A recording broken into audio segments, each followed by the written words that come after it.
الحمد لله رب العالمين والصلاة والسلام على أشرف الأنبياء والمرسلين. الحمد لله على نعمته تتم الصالحات. الحمد لله على كل حال. Baada ya kumshukuru Mola Subhanahu wa Ta'ala na Mola kutupa afya kulikana tena mahali patukufu kama hapa, kusema alhamdulillah. Tukiwa tuendelea na maudhui yetu al-fasad wal mufsiduna, ufisadi. Jana tukaeleza taarifu ya al-fasad dhiddu salah. Kasema al-Imam Raghib al-Isfahani, mwanachuoni mkubwa sana wa fasihi za Qur'an, na kitabu chake cha Mufradati, akaeleza maana al-fasad. Na katika kauli yake akasema maana al-fasad khuruju shay'in min al-i'tidali qalilan kana dhalika au kathira, ni kutoka katika mpangilio ima kidogo ama kingi, huushaingia katika ufisadi. Tukaeleza mfano kama wanyama walipoumbwa kwamba wao wako katika laini moja, hawaingii huku wala huku, wakawa katika ardhi hawana ufisadi. Lakini sisi tulipoingia katika ardhi, tukaanza tena kufanya ufisadi. Tukieleza baadhi ya aya tupate kuelewa zaidi namna mipangilio Mwenyezi Mungu alivyoumba. Katika Suratul Rahman, Mola Subhanahu wa Ta'ala sema ash-shamsu wal qamaru bihusban wan najmu wash-shajaru yasjudan. Zitu ziko katika itidali, mipangilio hazitoki kabisa. Yaani jua na mwezi zenda kwa hisabu hizi. Wale watu waliosoma elimu za anga zaidi wajua, sisi hatujui, lakini Mola Subhanahu wa Ta'ala anatuambia jua na mwezi zenda kwa hisabu, na zitakwenda kuanzia ulimwengu ulipoumbwa mpaka mwisho. Baada ya kiyama ndio zitakhalifiana. Zikikhalifiana ndio kiyama kabisa, hakuna tena maisha. Hivyo mpangilio wake ni ule. Kwa hivyo pia jua, tueleza jua na mwezi ni kama hayawani, hazimkhalifu wala zilete hata siku moja ufisadi katika ardhi. Sisi kila siku tukiinuka asubuhi tunaona jua linatoka huku lenda huku, na mwezi uende kwa hesabu yake. Siku tutakapokuona huku limetoka huku, jua larudi huku, sasa hapo ndo kiyama tayari kwisha. Mwenyezi Mungu ashamaliza hesabu zake. Kisha Mola akasema wan najmu washajaru. Najmu tatafsiri nyota, lakini si nyota, kwa sababu mbele kuna washajaru na mti. Mufassiri Qur'an anasema wan najmu ni mti usiokuwa na kigogo. Mti usiokuwa na kigogo, zigogo zile au nini, basi waitwa najmu. Tusema kama miungu wa Mbeya hauna vigogo ndani, huwezi kupasua mti wake kwa kuni kama hiyo. Mfano mayungu watermelon, yaani kwa najmu. Mwenyezi Mungu atuambia na miti yale ya kutambaa, tuseme tafsiri nyingine, washajaru na miti, miembe, mikanju, miti yote, mitende, yasjudani, zamsujudia Mwenyezi Mungu. Kwa nini zamsujudia kweli? Naam, yani kumsujudia bi maana tafsiri ya Qur'ani kwamba zamnyenyekea Mola Subhanahu wa Ta'ala, zaendelea vile Mwenyezi Mungu alipoumba, azingii katika ufisadi. Hakuna hata siku moja miti ya miembe mikataa kuzaa maembe, ila sisi wanadamu ndio tunapenda sana kumuudhi Mungu Subhanahu wa Ta'ala. Yaani madamu ikitokea kuzaa itazaa, hata kama itachelewa itapungua, ni mambo ya anga ya mvua. Na mara nyingine kukoseshwa kule mazao kisawasawa, mara nyingine huwa ni madhambi yetu yakiwa mengi, kukosesha zile baraka zikaondoka na mvua ikakimbia. Ikiingia mvua ikikimbia, yale miti yachelewa kuzaa. Samaki Mola Subhanahu wa Ta'ala ametuangalia Mungu anavyotupenda. Miti sisi ndio twana, mbuzi na kondoo na ng'ombe sisi twana. Sisi makhalifa sisi katika ardhi, mabwana wakubwa sana. Ni ardhi kama tumeombewa sisi, tuitezea tunavyotaka. Mbuzi hawezi kula samaki hata siku moja, na kuku hawezi kumla mbuzi. Lakini sisi wanadamu mashallah kila kitu hula, kama ndani ya mtu wala mbuzi hula, ng'ombe hula, wengine hula majibwa, kila mtu, lakini huliwa. Samaki hula sisi, maembe, mayungu, manini, yani zitu zote sisi duniani twala. Ikiwa sisi Islam tuna mipaka, kuna wengine hata wana mipaka, hula nyoka, hula paka. Ona sisi makhalifa, lakini baada ya kuwa khalifa, baada ya kupara kama hizi, basi tuwashindwa kumsujudia Mola. Miti yenyewe mnyenyekea, msujudia Mola. Tushindwa kuswali siku tano. Twashindwa kuwa wakweli katika ulimwengu, twashindwa kuanza mukhadirati sisi. Ikiwa wewe uko zitu za kula za afya kisawasawa, ukazibata ukatafuta zitu ambavyo kumaza kukutia wazimu na ukazipenda ajabu, una mwanadamu fisadi mkubwa. Tena baada ya fisadi, innahu kana dhaluman jahula. Mwenyezi Mungu asema mwanadamu Mungu akudhulumu. Angalia mbuzi amewekewa kula maembe, atakula manyasi mpaka kufa kwake. Hata siku moja hafanyi mgoma kenda katafuta nyama akala mbuzi. Mwenyezi Mungu atuambia ule mwanadamu ujidhulumu mwenyewe, kisha ni mjinga kabisa, ni mpumbavu. Yaani ukakaa wewe, maana kitu zote kwa ule wewe na zitu ambao kama mpumbavu ukaona kuzila au msiku. Ndio Mwenyezi Mungu atuambia wal najmu washajaru yasjudani, zamnyenyekea Mola Subhanahu wa Ta'ala. Sisi tumnyenyekee Mola na sisi tumpa ufalme wote. Ndio qala rabbuna alladhi ata kulla shay'in thumma hada. Mwenyezi Mungu amempa mtu kila kitu, wanyama nini, kisha mwenyewe ndo akaleta uongofu wake. Ndio kama mwanadamu aliomba inna hadainahu sabila imma shakiran wa imma kafura. Mwanadamu piki yake amepewa ruhusa. Bwana, sisi tushakuongoza ndia, ima ukufuru ama mshukuru Mungu, sio zangu.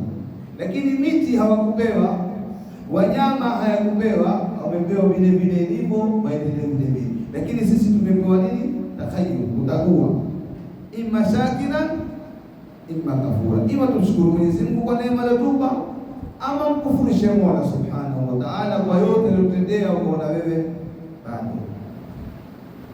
Ndio Mwenyezi Mungu akatwambia wa hadainahu najdeni, huyu mwanadamu tumemuongoza njia mbili, njia sawa na njia si sawa. Kisha utaona wasamaa rafaa mizan wa wadaa almizan, sio Mwenyezi Mungu ameweka na mizani kwa huyu mwanadamu.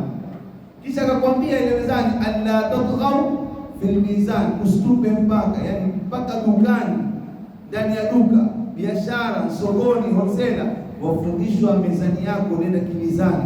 Leo ukikosa mizani, leo unauza sukari, leo unauza mtende, leo unauza viazi, leo unauza makaa, fisadi. Sukari haijafika kilo moja, ukaigongesha shafika, fisadi pia. Tusione fisadi sisi tukafikiria wale uketi tukawatukana wabunge, magavana. Wewe una ufisadi wako ufanya pale pale. Kuandamine mwanzo, maana wewe hujapata zile nyingi, zile kidogo, na ukipata nyingi utakuwa kama wao. Unajua si upenda sana kutukana watu walioko juu, kwa sababu wewe una senti. Lakini tukakuletea sasa na wewe utatukana mimi, lakini nikakuletea milioni moja sasa. Gawanya zaka sheria, guarantee ugawanya. Na mimi nafunga, guarantee ugawanya. Wewe jamaa wewe katika baraza. Upenda tu kulaumu na kushakua watu. Ndio Mwenyezi Mungu asema kila ukitaja mtu mwanzo jiangalie, mimi nafanya sawa nyumbani kwangu? Mimi watoto wangu nafanya sawa? Mimi mwenyewe najifanyia sawa? Ikiwa wewe vidogo vidogo huwezi kustahimili, na wale kubwa ndio watabidi. Ndio Mwenyezi Mungu atuambia alla tatghaw fil mizan, usitoke kwenye mizani. Kisha kwamba wa aqimul wazn, sikia, simamisheni mizani ni sawa. Sasa ufisadi utaanza kuanzia pale, tuanze ile ufisadi pale pale. Kisha Mwenyezi Mungu akwambia nini katika Qur'an? Alla tukhsiru fil mizan, msipunguze jamani mezani. Yaani ina maana ukipunguza mezani ufisadi, au lugha yetu corruption. Usiketi serikali corruption bana. Serikali ina sisi tuna corruption zetu sisi kwa sisi. Tukijitengeza ndio hakuna kitu kikubwa kama kutengeneza wanadamu. Mwanadamu ukamtengeneza akajua binadamu wake. Yaani akatembea barabarani, akaona kuna uchafu, au ule uchafu akautukua akautenga, ama akaika mahali, ama paipu ya maji mpasuka akapita kwa jina ya serikali, akaitengeneza, hapo sisi tutafaulu. Lakini naweka mfereji ule ambao kama kusaidia wewe maji, ukaja ukaiba, na wewe ndio kutoka kuja kutaka maji, ukikosa maji kule kuiba ule mfereji, wataka maji ya msikitini, na ukiingia msikitini ukizoa mfereji pia unataka kuiba. Sasa huyu mwanadamu gani? Fisadi gani ambao kitu kusaidia wewe? hadi mifereji tuliofunga yote ya kumsikitini bado kusaidia wewe, maji kumekauka, serikali leo Malindi maji hayatoki, kisha uje kutuibia. Tukifunga kwa balaa, kutengeza uwezi na unacho. Hakuna kitu kama kumtengeza mwanadamu. Mwanadamu ukimtengeneza ndio mambo yote yataondoka. Lakini leo utasema corruption na pia watu ambao kwamba wanasiasa watakuja, mimi nitaondosha corruption. Haondoshi, uzidisha kila neno, na anakuambia hivyo jukwaani 2027 yaja ni urongo, haondoshi. Kwa sababu sikuondosha ile corruption, ni kumtengeza mwanadamu ajue mimi hiki kitu cha nifaa mimi chafaa na wengine. Kama mtaani kwetu hapa, ikiwa tukiingia msikitini, si yatu hiba na ibao ni wewe, ni Ali, ni Athmani, ni Muhammad nani, hapa sisi tutategea nini sisi? Maana kwa kiingia msikitini pia zetu zangu nizenge makakwani kiswali. Corruption, ufisadi ni mingi sana. Kwa hivyo tusiketi tukasema marais, magavana na watu waangalie sisi corruption yetu, ndio kwa zile baraka zako. Kwa hivyo ndio tunaona daktari mkuu na daktari kazi yao nyingi wale ufisadi. Kwa nini? Aweza kaje daktari akija, wewe una ugonjwa malaria, akakupa dawa sukari, amekupoza, amekumaliza, na hao yako yaendelea. Yaani tukamwambia certificate za bandia, ukapawa dawa, fa wewe si kitu chochote. Kwa hivyo alfasadi ina lugha istilahan na lughatan. Kiarabu kusema kitu istilahatan na lugha, tukieleza kwa mafhumu, kama kusema as-salah. Maana as-salah, as-salah istilahan, kwa istilahi ya kiswala ni mufattihatu bitakbirati wa mukhattamat bisalam. Yani swala manake ni kufunguliwa kwa takbir Allahu akbar na kupiga assalamu alaykum wa rahmatullah. Lakini maana kilugha kusema as-salah ad-dua, hata kwamba sasa rabbana atina fid dunya niko katika swala dua kilugha. Kwa hivyo kuna kitu kwa Kiarabu kitumika sana, utaona ustadhi mwingine anaeleza istilahan yasema hivi, kilugha tena yasema hivi. Kwa hivyo ujue kilugha ni nyingine. Kwa hivyo hii fisadi yatumika mara nyingi kilughatan au istilaha. Ni kama ile jana tukasema panadol nini, ukaniambia paracetamol, tukataja zile dawa nyingine za maumivu, lakini hukueleza ile mistaki yake, taarifu ya mistaki yake panadol nini, ndio tunafahamu. Sasa ule istilaha yake ya ufisadi, mfano natoa mifano, lakini sababu utakapokuja mifano yote ndugu zangu ndio itatusaidia kule tunapokwenda. Nikaha au mfano, Mwenyezi Mungu asema idha nudiya lis-salati min yawmi al-jum'a fas'au ila dhikrillahi wa dharul bay'. Ikinadiwa swala Juma, ustadhi sema sana bahati kwetu. Mmoja wangu mimi, yani asema ikinadiwa ile Juma, ikinadiwa ile munada Juma, si adhani ya kwanza, ile adhani ya pili kinadiwa. Ala Mwenyezi Mungu atambia wa dharul bay'. Idha nudiya lis-salati min yawmi al-jum'a mwanzo fas'au ila dhikrillah, kimbieni kwenye khutba, kasikize khutba. Kisha injanahi wadharul bay', muwati kuuza. Na jamaa wangu na neno langu la ufisadi. Sasa mimi nikiwa niko sokoni, nilipokuwa sokoni nafanya sijanua tamada, mwida ni daa ya pili, nasikia mwandini wa nidaa ya pili, ule mwandini wa pili sio? Nafikiri ndio kwa shahadibu. Baadaye nikinunua biashara, nikinunua na ule mwenye kunuzia atasema bei oka fasiu, bei yako imebatilika. So yani hupati ile ninio, si kwamba ni haramu, ndio maana fasadi kwenye Qur'an, bei yako imeharibika, yani batil. Yani maana yake nini? Umepata jambo mpaka sasa urudi utubie ile jambo lisile kuandikwa katika haramu. Si haramu, lakini kwa sababu bei yako imefasidika, imebatilika. Yani maana yake nini? Kile hapa tutakofa mzuri, kile ulichomuzia si chako na zile pesa zijawa zake. Ndio maana fasa nisho shanunua, nimechukua kama viazi tuseme, ama nyama ninatubua, nilishalipa na bei ishanidia, ile ni mfasi. Lao nitakwenda kulisha watoto inamshikilia. Kwa sababu umeingia mahali ambapo kwamba Mwenyezi Mungu analeta nahi, kwa sababu kuna msemo ambao kwamba wazungumza sana watu wa usul al-fiqh, an-nahyu yaqtadi al-fasad, an-nahyu yaqtadi al-fasad, yani makatazo yapelekea ufisadi. Tumeona maana ya fasadi. Kwa hivyo ndio tunamuona Mola Subhanahu wa Ta'ala katika Qur'ani asema, fala asaytum in tawallaytum an tusidu fil ardi wa tuqaddimu arhamakum. Ule kukata kizazi ni ufisadi. Ule kukata kizazi, wewe umekunga kizazi, awe ni ami yako, ndugu yako, awe ni mzuri, anacho, hana, ule kumkata fasadi.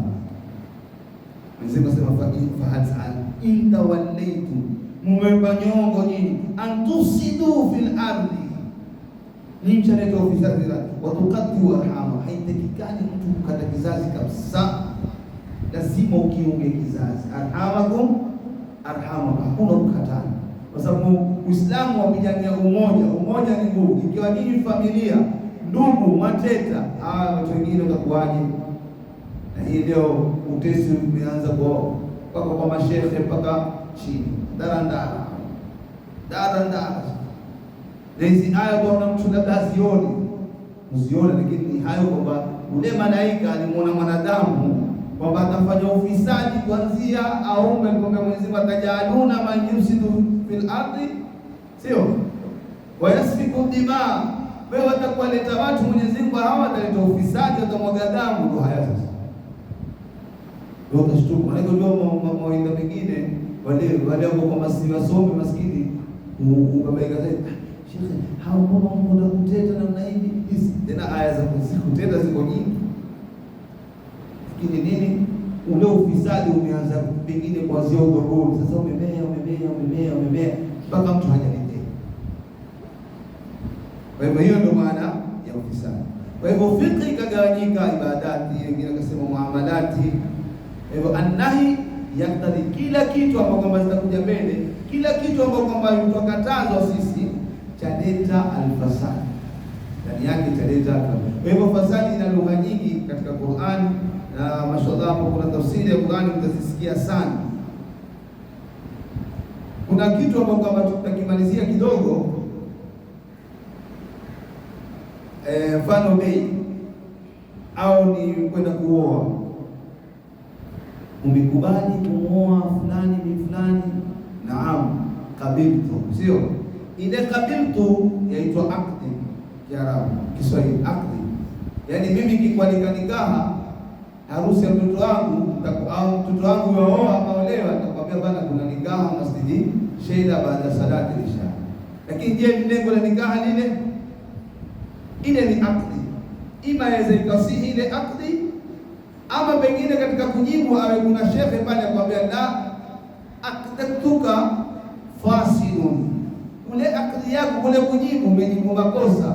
Kwa hivyo ibadi lazima urudi tena. Nakumbuka Sheikh Dumila, mtu akikosa pale katika nikah ndio akakumbuka maneno yake. Pale katika nikah humrekebisha hata kama shekhe gani, mwambie la. Unajua watu wengi kuulizwa fulani wapenda sana kusema naam. Labeka. Katika nikah sana fulani naam. Fulani naam. Ndio kabitu. Sisi kwetu hakuna labeka, sijui. Labeka ukiitwa na mzazi wako, lakini wakati wa kufunga nikah sasa pale wengine ukurudisha hivi. Mimi nakumbuka asharudisha watu siku moja sio hii. Mungu Abraham. Kwa nini asema kwamba akdi yake fasidu? Sikiza madhara. Akdi yake imefasidi, imeharibika. Kwa hivyo akdi yake imeharibika, na lile lengo la kuandikwa harusi leo si lile ama lile. Ni lile ndani na kwamba watu ngia chumbani wakafanya siri. Siwezi kuandika hivyo kwa sababu ndani sote tuangalie sinema. Sasa ile ndio kwamba ikiwa ile akdi yako fasidi imeharibika, ina maana nyinyi mkaingiliana mkazaa mtoto nani haramu. Hilo tatizo sana. Tunaona mashehe wengine wao hakubali pale Ustadhi anajua atakwambia la, kwa sababu nini? Aklukan fasidu, kwa sababu hukujibu inavyotakikana. Ambapo kwamba nikani, hiyo ni mfano tu mdogo. Ndio mfano kama talibei na jasati, kama kuuza vitu vya najisi. Jumhurul ulamai, isipokuwa Imam Malik tutoe kuuza mbwa kwa kiasi kitu Imam Malik. Lakini jumhurul ulamai haifai kuuza najisi. Ninavyojua mimi kuuza najisi. Sasa mimi nitakajibwa kumwajibwa mbwa kwa sababu kuna ulinzi. Madhhabi ya Abi Hanafi, Imam al-Azam asema kwamba ikiwa wewe anunua kwa sababu ya ulinzi, haina neno. Akauza msala mingi sio wakati wake na akajibu kwa sababu ile Imam al-Azam. Lakini kina imamu wetu ambao mnafuata sana huko kwetu, Imam Shafi asema la. Sasa wanazoona yuko vipi? Sasa kila mtu atangalia ile madhhabi. Wengine wasema yatakana kuuza haki. Wengine mtastajabu kuuza haki. Na mtu atauza haki. Ile haki huuzwa. Mimi namlea ule jibwa, namlisha, nampa chakula, nafanya kila kitu. Kisha wewe mkule bure. Nitakuja kuhusiana na mimi, nitamalizia hapo leo. Nije kukuuzia hivi mjibwa ambao kwamba mimi namlisha, nampeleka hospitali, sio? Namwangalia masindano yake, chakula chake. Haya, wewe ukasema kwamba huyu si miliki yangu. Ukachukua mambo ya madhhabu ukasema huyu jibu si miliki yangu. Ule jibu akaenda kauma mtu. Atashikwa na si miliki yangu, ndio kushika. Amemuuma mtu vibaya, kapelekwa kwa polisi peleke. Sasa kile kuna haki. Hii sasa ni zaidi haki kama ile haki. Msikiti wote ana masajida ila msikiti ya Mwenyezi Mungu. Leo ukija msikitini mapema, wewe ukiti kipembe chochote kwa kuondoshwa. Madamu mtoto sifika miaka 15 16, hata hapa nakaa mimi naweza kaja kakaa. Lao utakuja kwa wewe kila siku ni radhi nani, haizingatiwi hivyo. Ule mtoto umwambie ondoka kwa ridhaa yako. Mwanangu hapa pangu siwezi kutegemea, aondoke. Lau ankataa mtoto kuondoka, ukamwondosha kiguvu, ukamtukana, ushampokonya haki yake. Imafahamu na haki yake ushampokonya. Je, haki yauzwa? Pengine utastajabu, haki yauzwa. Haki yauzwa. Shawahi kwenda Mombasa, kama mwenda Mombasa pale, mara nyingine wewe kwenda una haraka. Ukiwa na haraka, jamaa kwambia una haraka wewe kwenda Mombasa, bana mimi nafidio na gari yaondoka ni. Sasa na mimi nishaingia nataka kuondoka, mimi nitakuuzia hii haki yao. Ndio hiyo na haki. Nitakuuzia mimi nalipa 1000, nipe 1500. Si makosa tu. Si riba. Unafahamu? Si riba. Ahalla Allah bai'a wa harama riba. Umekubali kwa sababu wewe mimi pia nina time zangu, lakini umemchelesha. Kwa kuwa wewe wataka, basi nakuuzia haki yangu. Ndio kama ile mtoto akwambia basi mzee watakukaa hapa, sisemi muende hivyo, watakukaa hapa nipe shilingi 100 basi. Yaani inafuatisha ile haki kuuza. Sasa ule jibwa ukitaka kumuuza muuze kihaki, kwamba mimi namsimamia, mimi akiuma nitashikwa mimi, akifanya jambo nitafanya. Kwa hivyo mimi nauza haki yangu kwa huyu, kumwangalia 10,000 maana jibwa uzwa gari za mtoto wa ng'ombe.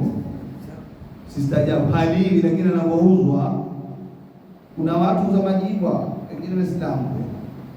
Ukisema kuingilia. Pengine madhhabi ya Imam Malik. Pengine ya bibi sio sana. Makosa, watu wanatajirika kuuza majibwa, kama vile kuuza mbuzi. Sikia 20,000 majibwa 30,000 bila majibwa kwa fulani. Hizi mtu awazungu sana kwambia. Naomba nyote njao. Inshallah Mwenyezi Mungu atajalia min alladhina yastami'una qawla wa yattabi'una ahsana. Assalamu alaykum wa rahmatullahi wa barakatuh.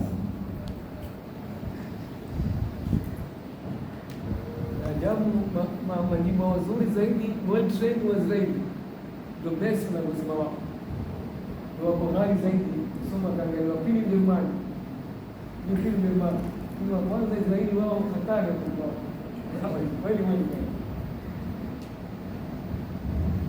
لا إله إلا الله العظيم الحليم لا إله إلا الله العظيم العليم لا إله إلا الله رب السماوات والأرض رب العرش الكريم لا إله إلا الله العظيم الحليم لا إله إلا الله رب العرش العظيم، لا إله إلا الله رب السماوات رب الأرض رب العرش الكريم.